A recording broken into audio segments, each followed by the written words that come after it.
La fameuse blague du professeur qui se fait inspecter en classe dans un lycée laïque de Tel Aviv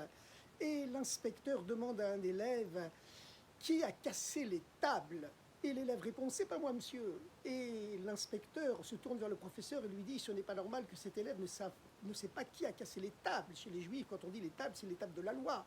Et le professeur du lycée laïque de Tel Aviv répond, écoutez, ce n'est pas un génie, mais s'il dit que c'est pas lui, c'est pas lui. L'inspecteur se tourne ensuite vers le proviseur et lui dit, c'est très grave, on va vous supprimer les subventions de l'État d'Israël, car il y a des cours de Bible obligatoires même dans les lycées laïques de l'État d'Israël. Et le proviseur répond, on ne va pas se disputer pour le prix d'une table, dites-moi combien il coûte, etc., etc.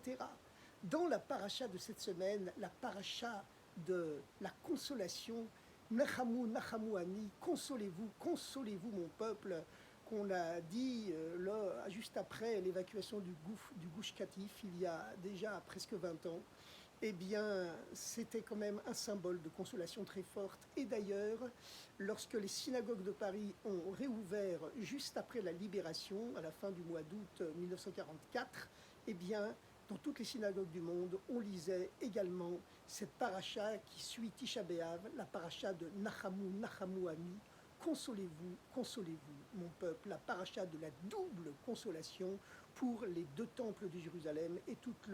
les souffrances que le peuple juif a subies dans les 2 derniers millénaires de l'histoire. Dans la paracha de cette semaine, la paracha de la consolation, qui est également la paracha de Vaïtranan, où Moïse supplie Dieu, ou rappelle plutôt qu'il a supplié Dieu de laisser entrer en Eretz Israël, mais que Dieu a refusé, eh bien, Moïse répète au peuple juif les 10 commandements. Et nous savons que le 5e des 5 livres du Chumash est très spécial parce que la phrase rituelle des 4 premiers livres, des 4 premiers Chumashim, Vaidaber Hashem el Moshe les morts, Dieu parla à Moshe pour qu'il transmette, elle n'existe plus. Maintenant, c'est Dieu qui parle directement par la bouche de Moshe, c'est Moïse qui dit au peuple juif, je vous bénirai, je vous donnerai les pluies en leur temps, les pluies bénéfiques, précoces et tardives, etc., etc. Parce qu'en réalité, au bout des 40 ans du désert, Moïse est monté à un tel niveau que Dieu, dorénavant, parle directement par sa bouche. Et c'est la raison de la différence de style entre le 5e livre, qui est celui de Mishneh Torah, la répétition de la Torah, le Chumash Dvarim, et les 4 livres précédents. Eh bien, dans la paracha de cette semaine, la paracha de la double consolation, Moïse répète les 10 commandements.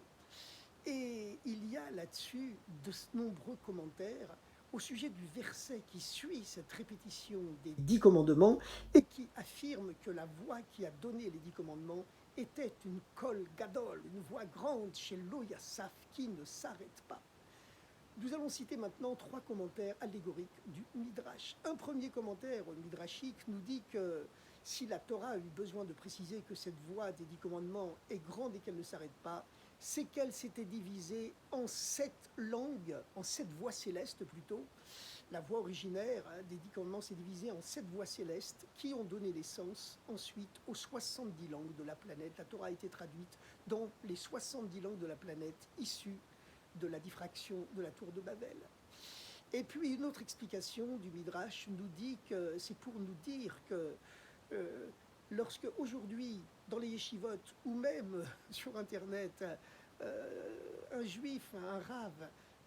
répète des paroles de Torah, même s'il n'est pas rave d'ailleurs, eh bien s'il respecte bien les 13 règles que Moïse a données, que Moïse a reçues de Dieu pour bien comprendre la Torah selon la halakha,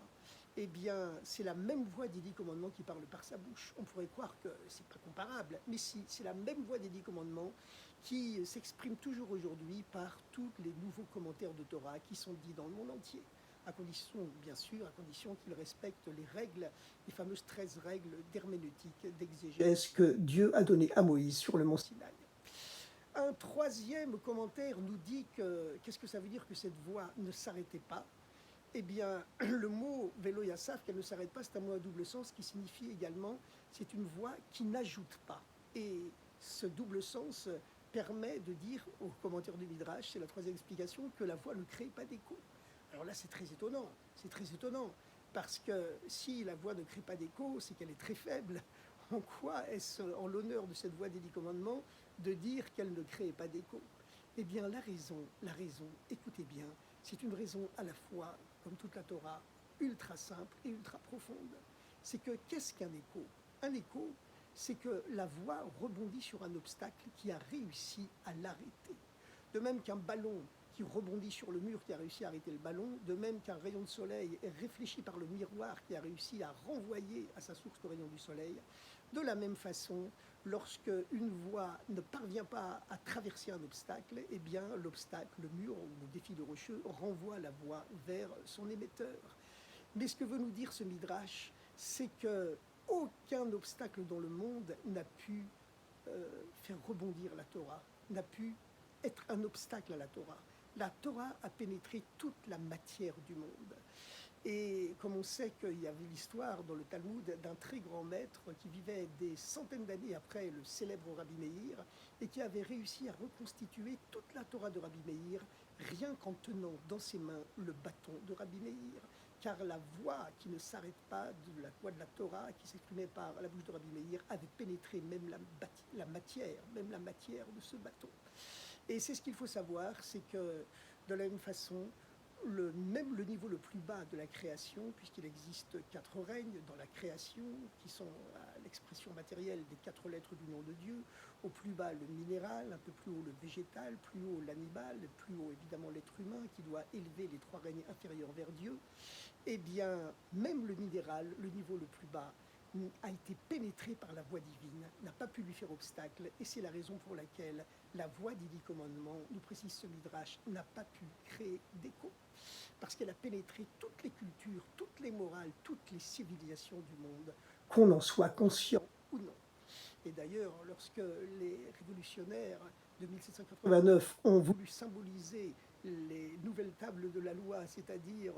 la Déclaration des droits de l'homme, eh bien, ils l'ont symboliquement, ils ont inscrit les droits de l'homme, qu'ils ont mentionnés d'ailleurs, je vous le rappelle, sous les auspices de l'être suprême, à l'image, un peu biaisée, mais l'image quand même, des constituants américains qui avaient décrété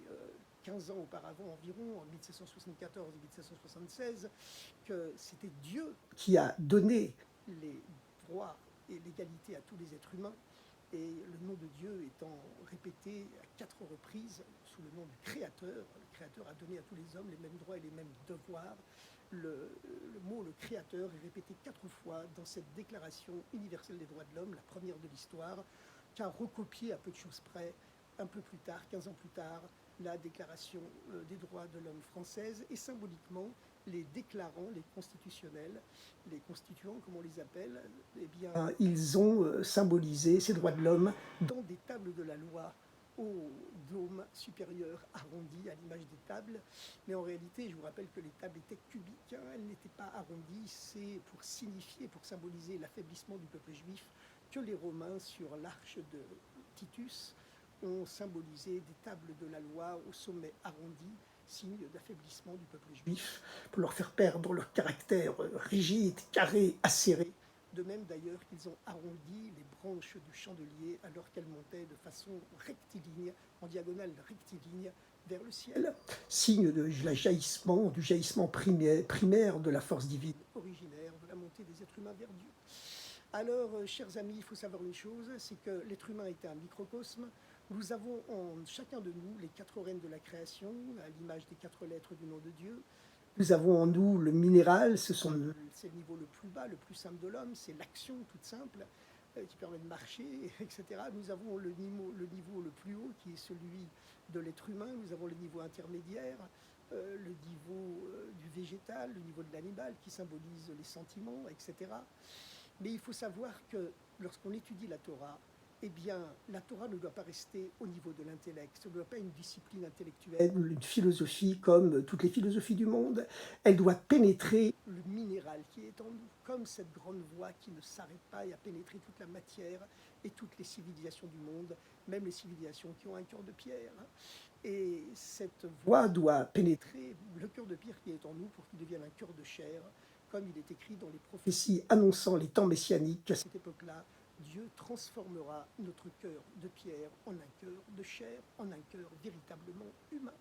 Cela signifie que lorsqu'on veut vraiment mener une vie spirituelle véritable, on ne doit pas être imprégné de cette sainteté des 10 commandements seulement quand on est à la synagogue, quand on est au temple, mais quand on marche dans la rue, quand on mange, quand on boit, quand on dort,